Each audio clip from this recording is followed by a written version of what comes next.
for something more than all these motherfuckers. Think about how fucking crazy that is. Okay? So we have something special. Never forget this moment right now tonight when we got to fucking hang out and be the best versions of ourselves. This is the fucking journey, and I love it.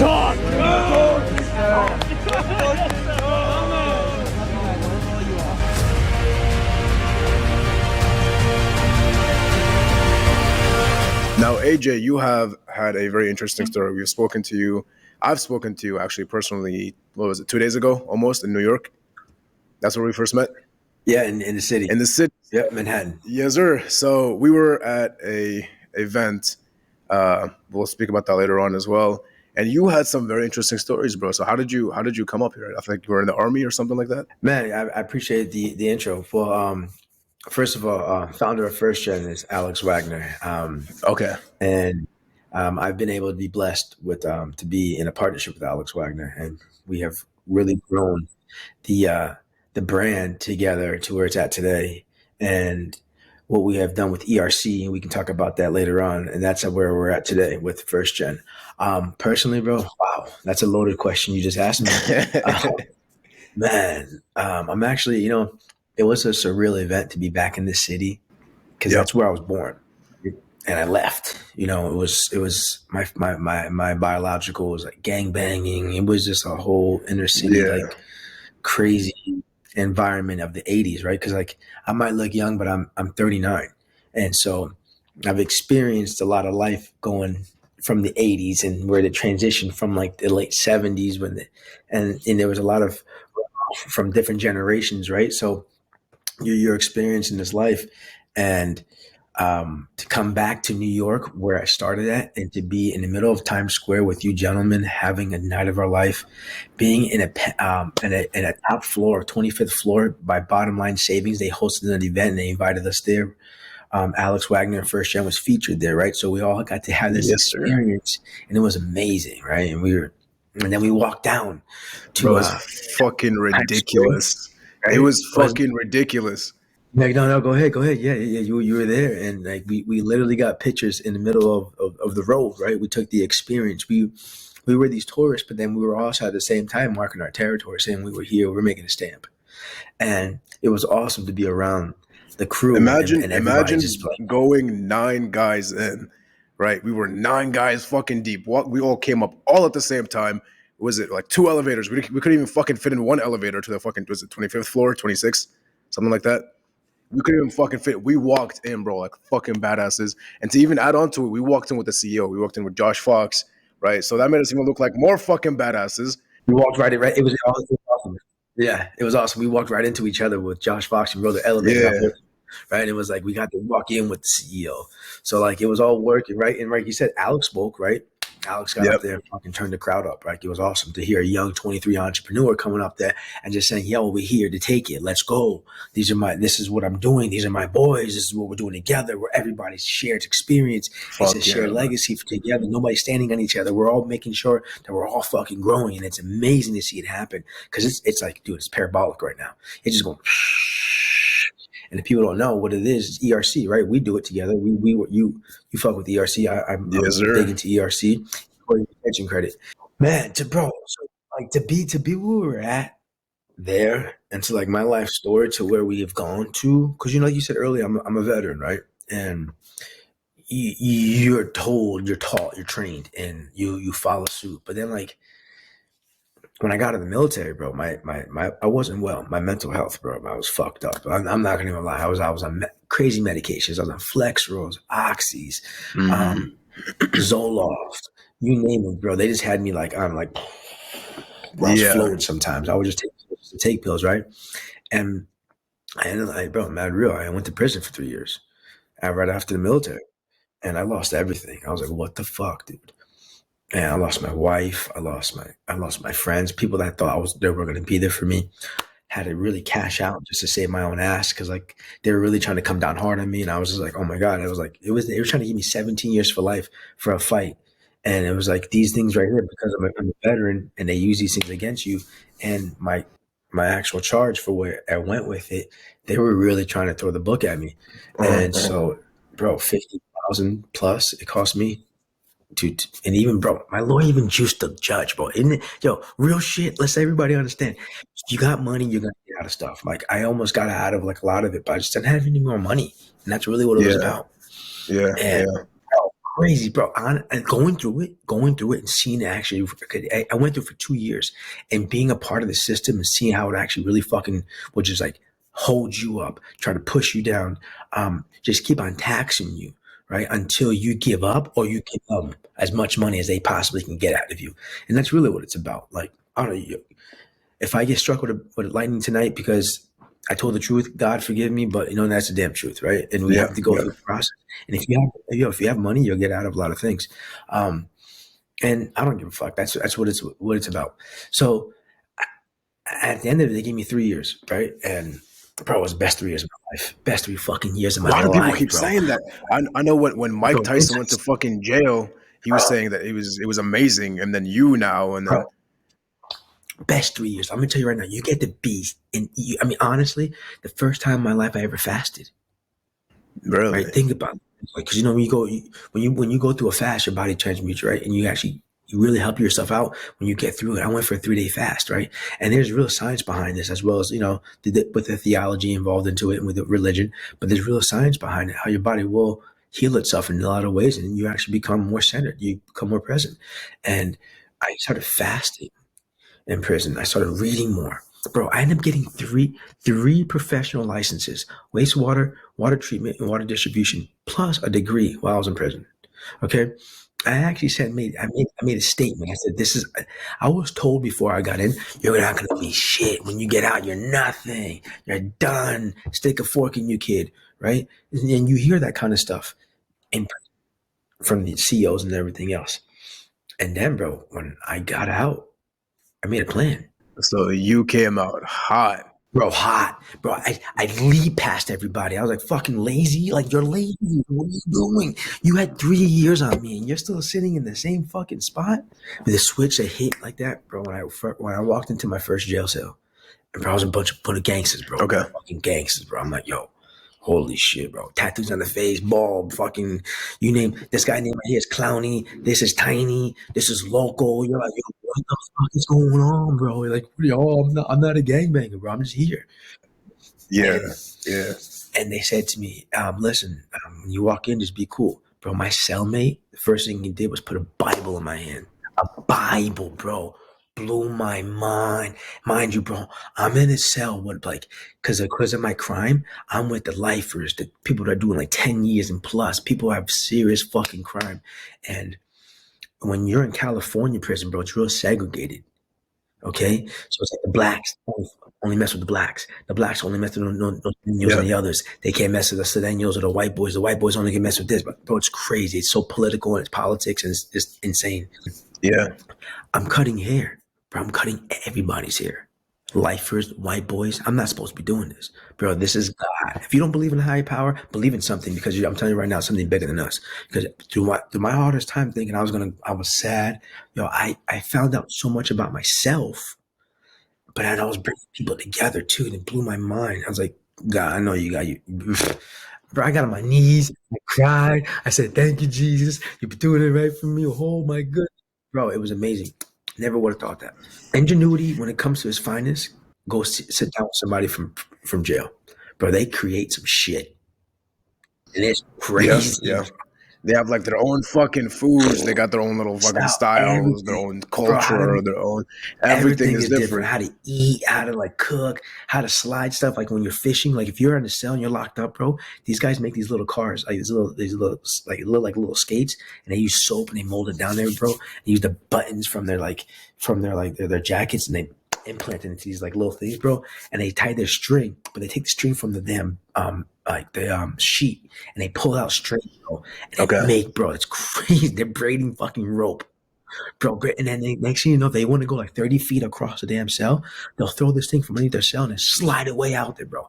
And these guys connect with strings and transport back and forth like documents. Dude, No bro, it's fucking crazy. way. I seen dudes do it over the fucking second floor down, bro. And people will be throwing other shit over to pull back and forth. It is the most insane thing. So did you get more respect by being a veteran, or is it Oh just like yeah, bro. they gave you the same amount Bro, of there's so respect? many veterans, bro. There's so many. It's fucked up. like mental health, right? Let's talk about mental health a little bit. There's so many veterans in prison from have mental health issues. My situation, I should have went to like a VA court system, but because of California, how it all worked out, I wasn't able to. And there's no reason why there's so many people who are military in prison, and when you go sit down with them, they legit have mental health issues. And then here's the thing as well. All of us, right, as a man, it's our fucking duty to go out to these fucking wars. But then nobody gives a fuck about us later on, whether it's mental health issues, whatever it is, because we just gotta shut the fuck up and sit there and take it. And that's what it is, right? But then when we talk about it, and that's one thing I do now, bro, is I really have these conversations with people, like especially men. Be vulnerable with it. Open up more, because at the end of the day, dude, look, 3/4 of suicide rates in the United States of America come from men. Can we just Absolutely. let's just be real with that. You know, they say domestic violence, this and that, and suicide. So men wake up every morning pressured from going to work, providing for themselves, pressure to provide for their significant other. If they have kids, they have to provide for their kids. Now they're gonna have to put a house over their head. They're gonna have to pay some bills. They've got so much to do, and then on top of that, this woman wants to leave this man. She takes half. And on top of that, if then Absolutely. she wants child support. There's so many different things, like, the mental health for a man that we go through, and when we actually constantly have this is running with it, and it's just constantly like in our face, suicide rate. That Right? is expected out of us, and people expect it. Like if you're a man who doesn't do all these things, who doesn't wake up in the morning and goes to a fucking job, who doesn't even go to the gym and take care of their physical health, or doesn't do any of these things, you completely fucking lose your value. I've said this before, and I'm gonna say it again. I think as a man, you need to build up your value, but if you're a woman, you're already born with value, and you can only lose it. You cannot technically gain as much more value.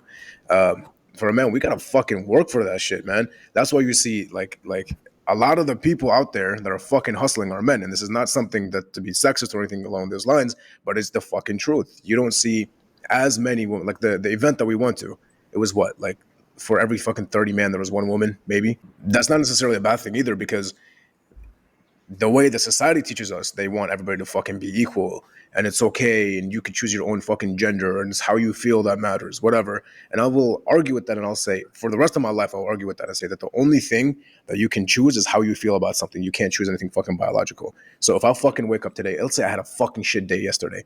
Let's say, I called 30 people, not a single one answered, and they all give me fucking bullshit answers. The only way that I will be able to control how I feel about this is by like with a flip of a switch, by saying, "Hey, I am fucking doing great. This is amazing. This is great. I'm just one more person away Yes, from fucking killing it." yes, 100%. Like, you And then have you to tell see yourself. something I saw in the house. Something I saw in the house. So we actually got a Airbnb. You were a part of Yeah, it, for those who don't know. And something I saw in the house, man, is just the amount of fucking influence everyone has on each other, and the amount of fucking positive. I came out of this like a fucking newborn baby. I was like, damn, I'm gonna fucking get up. I was ready to go. I was a cannonball. I was like, this, let's go. I was working on the fucking car on the way back. I woke up at 8, and half of the guys were fucking already awake at offices working. You were fucking awake getting ready to hit the fucking road. And what was it, like 7:30, 8 in the morning? Oh yeah, and I was already up at 5:30 doing emails on my phone. And what time we fucking sleep? Like 2 3 a.m. in the a.m., morning, man. right? Because at the end of the day, like, we have to compress time, right? Because if they want to put pressure on us, then put pressure on me. Because pressure creates diamonds. I'm down for that, right? I'm down for that if you want to put Mhm. pressure on me, right? And that's why, in a dominating space where we were in, all these men were together. It's not that we're not asking for a woman to be present. Is that that energy and that male masculinity, when we're feeding into each other, and we're actually giving each other some real positive feedback without that energy, and then because, like, there's an energy that flows with us, right? And men have it together. If Yeah, we're all 100%. aligned with one another, when we're vibing, when we're in that harmony of everybody actually being reciprocating to the same type of atmosphere, bro, it's amazing. It's fucking amazing. And that could be a person, that could be a person, that could be an opinion, that could be. I will say we were stuck in traffic. We were driving for 8 hours and a fucking half from New York all the way down to Virginia, where we're at. It was about a 4 hour drive. Cool, amazing. We had to drop off somebody else. We dropped them off, and then we were fucking stuck in traffic. And then we went back all the way, and then I had another fucking hour drive to go back home. So this whole entire time, 8 hours and 8 hours and a half almost of driving, not a fucking single person complained.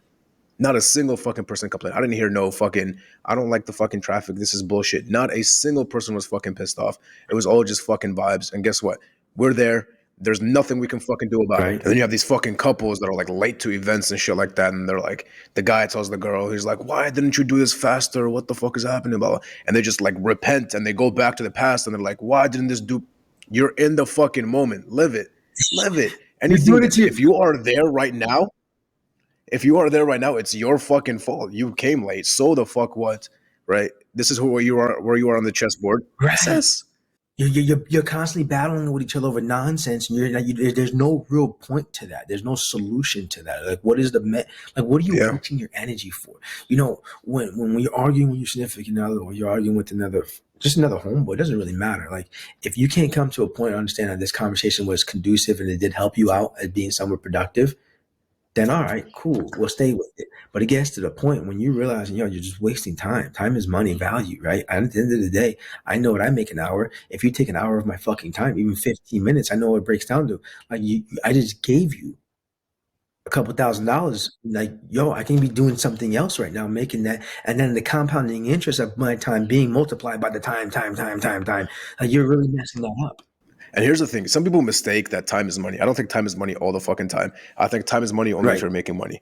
So if you're a stupid ass motherfucker that goes and sits on fucking YouTube all day, plays games, doesn't do shit, your time means absolutely nothing. So time is not money for you.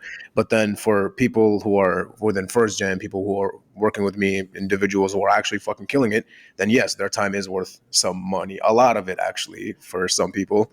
And for those, if your time is not fucking worth money, then make it worth money. No, make it worth something. You're right. Make it worth something, because at the end of the day, like, I keep on hearing like money doesn't buy you happiness. Money's a tool. Money's a tool. Okay.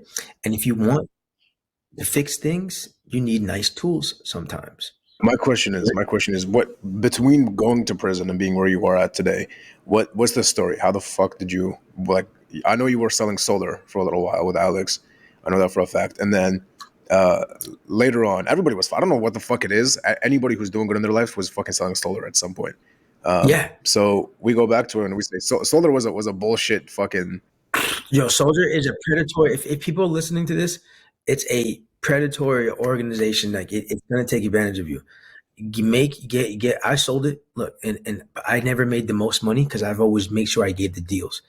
And it taught me a lot though, bro, about this whole sales thing. I was actually a solar electrician. And then I lost my job and I said, let's try the sales side of things. And I did it. And boom, bro, I started my own company. This is my second company since then. And I have, and I tell everybody to fucking do this. I've told individuals who want to start their own company, I'm like, the first fucking step, get a fucking a Word document.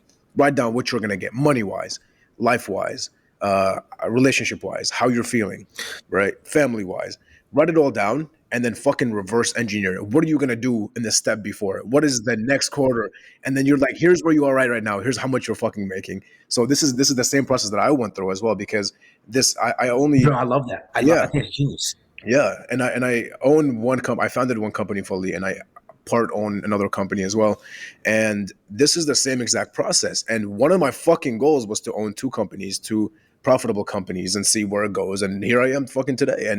And you can kind of see it come to fucking action and come to life subconsciously. I forgot I even fucking wrote it for a while. This, right? No, so this is what you did to yourself. It's a science behind this. So you wrote out your self-image. Bob Proctor would tell you, and Dr. Joe Dispenza would tell you, you can build a path to your past and a path to your future. Why are you going to the past? Your body does not know what's present, what's past, what's future, because your mind will tell it how it feels. So those traumatic moments in your life when you felt, back 20 years ago, just know when you're thinking those things, your body's feeling the same exact pain it did then, because that's what it remembered. So why not think to the future? So you wrote down your self-image, you wrote down your plan, and you do exactly what I do. I reverse engineer. I start at year 5 and I go backwards. All right. I don't know how I'm going to get there. Bob Proctor would say your type C goal, right? Your type C goal, a goal that scares the fuck out of you. You have no idea how you're going to get there. You're going to go there, but you got to go through all the other process to get there. And you keep going, you keep going, you keep going. And without failure, there is no success. in this exact office that I'm at right now, this is a corporate office. I wish I could turn around. I can't technically, but I wish I could just show you this fucking office around right now. But this office, we have a smaller room. It's a gorgeous fucking view. On the wall, we have like, here's what's gonna happen. Here's the goals wise. Here's the marketing goals. Here's the, because I'm in charge of the marketing here. So here's the marketing goals. Here's this. Here's that. So we have all the fucking the tangible goals that we can possibly ever get. And we're shooting not for the fucking stars. We're shooting for the galaxies, my man. We're Bro, shooting for let's locations go. that don't even fucking exist yet. And Hey, that's bro, exactly how it's gonna bro. happen. And guess what? I don't know how the fuck I'm gonna get there half of the time, but I have fucking proved myself time and time again. And I have seen myself, I have amazed myself multiple times. And I'm like, why the fuck? And I've only been doing this for a few years now, for about a year and a half, this business stuff. So what's stopping me? Nothing is stopping me, and nothing's stopping You, anybody no, who's fucking watching you this. stop you. The only person that's gonna stop anything is you. That's it. And people wonder why they procrastinate because they're scared. Why they're not taking the first step because you have a fear. Like why aren't you taking opportunity because you have limitations?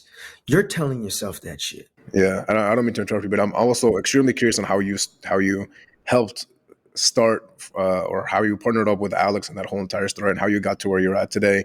Alex and I live, eat, and sleep first gen, 24/7. Mhm. If we have employees throughout the world, it's amazing. Um, we decided that we were going to get to ERC. Next thing you know, he said, "Hey, let's do this thing together," and I was like, "Yeah, let's do it." And then I became the sales consultant side of the operations side. Alex became the operations and the executive side, and Hyate became the IT and the marketing side.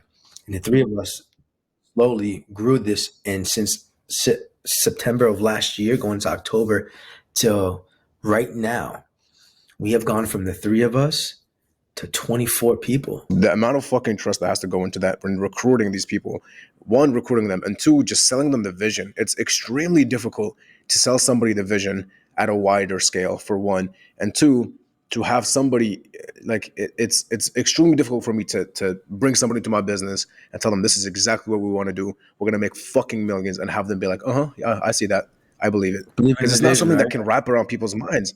People can't wrap that around their minds sometimes. So unless they walk into it knowing that they're gonna seeing the same exact thing that you see with the same exact energy, there's no fucking chance that they will survive within the business.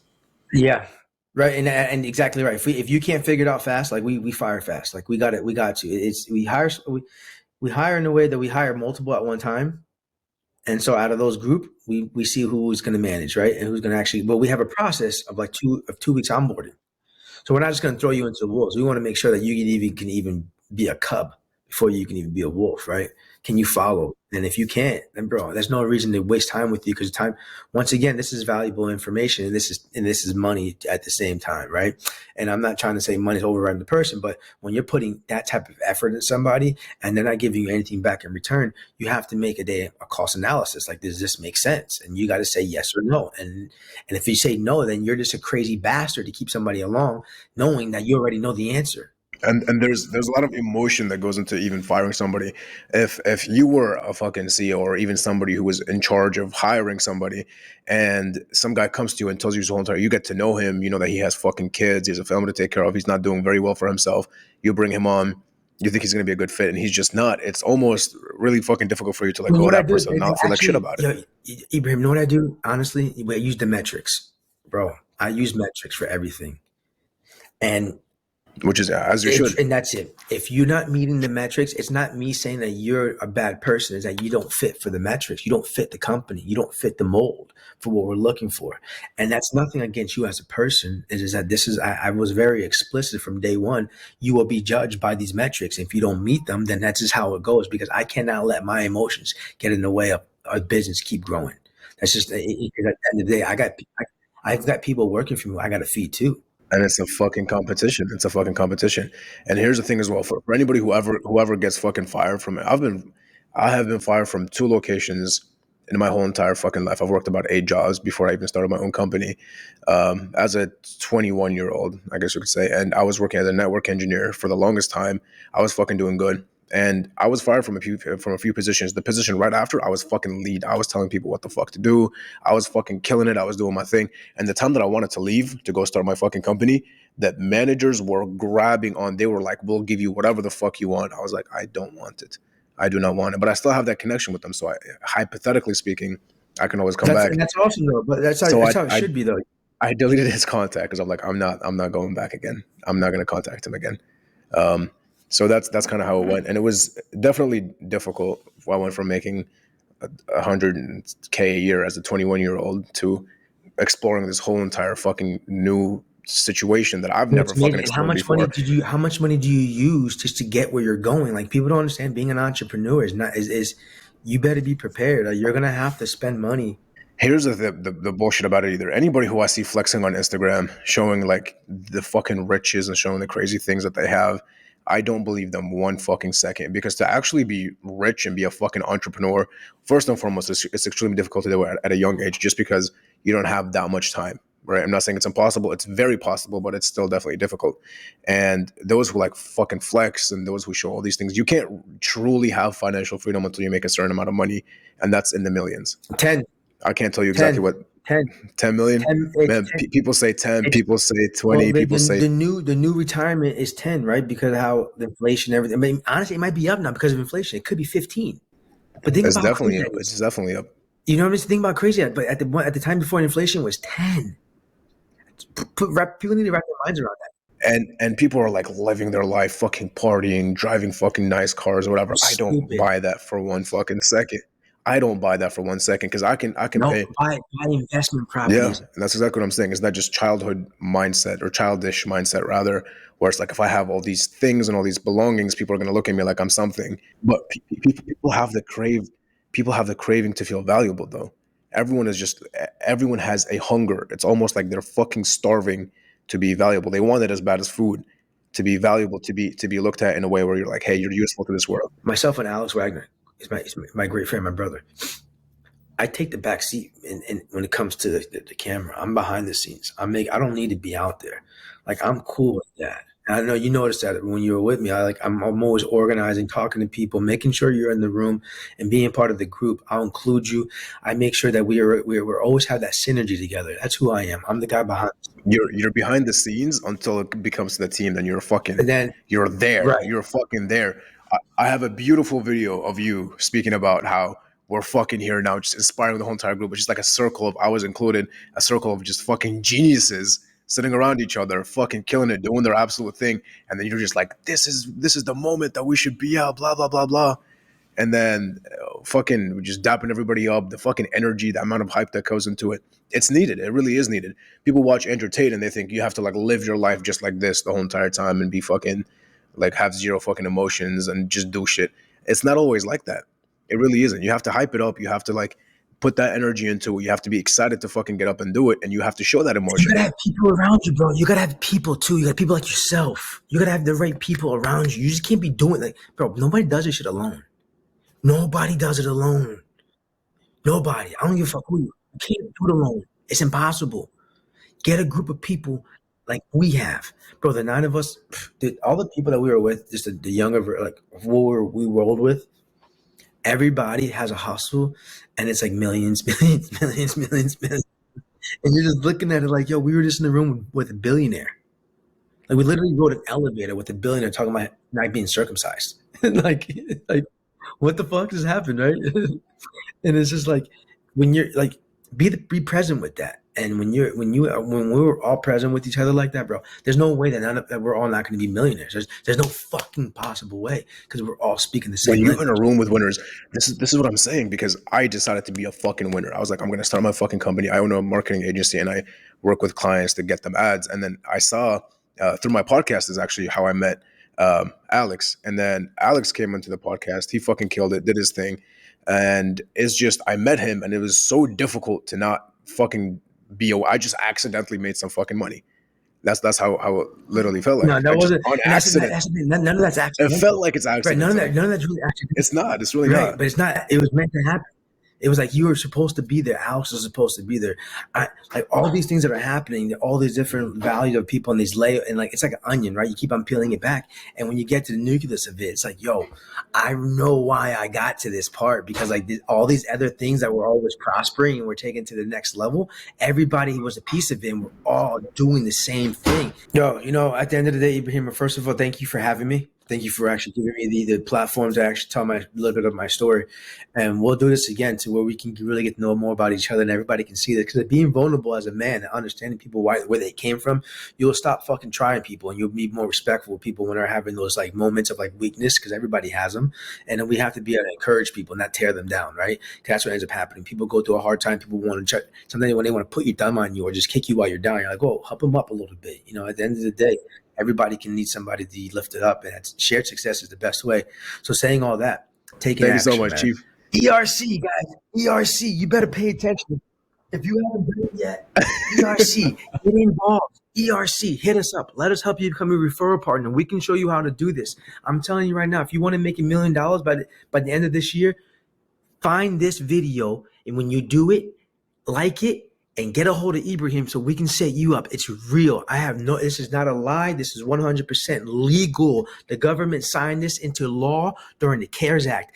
ERC, Employee Retention Credit, is the sister of the PPP. If you took PPP, you can get ERC. I know this is a great infomercial right now, but I'm telling you right now, if you want to make money, if you have a great network of people that you can reach out to, you can make some serious cash. I'm telling you, I've made people hundreds of thousands of dollars. Just past week, we did 1.5 million confirmed. Do you hear me, people? 1.5 mil confirmed in a week. Come on. People want that in a quarter, in half a year, in a week. And people still doubt about it. People still are fucking doubting it, saying, what if it doesn't happen? What if? Get the fuck up and learn about it. The worst thing that you could do is waste some of that fucking time that's worth absolutely $0. So get the fuck up and do something about it. Go use your phone. Get on your phone, okay? You have plenty of people on your phone, warm lead, hit them up, say, hey, you own a business, 5 W-2 employees or more, and hit us up. We can make you an RP. You'll make money, commission off of that. It's legal. It's the best things going on right now. This is once in a lifetime. Lightning in the bottle. If you want to sip with this lightning, come jump on our gravy train with us. We'll hook you up. Ibrahim will take care of you, and let's make this a thing. Ibrahim, my brother, I love you. I love you too, I can't wait to see you. Give you a hug, bro.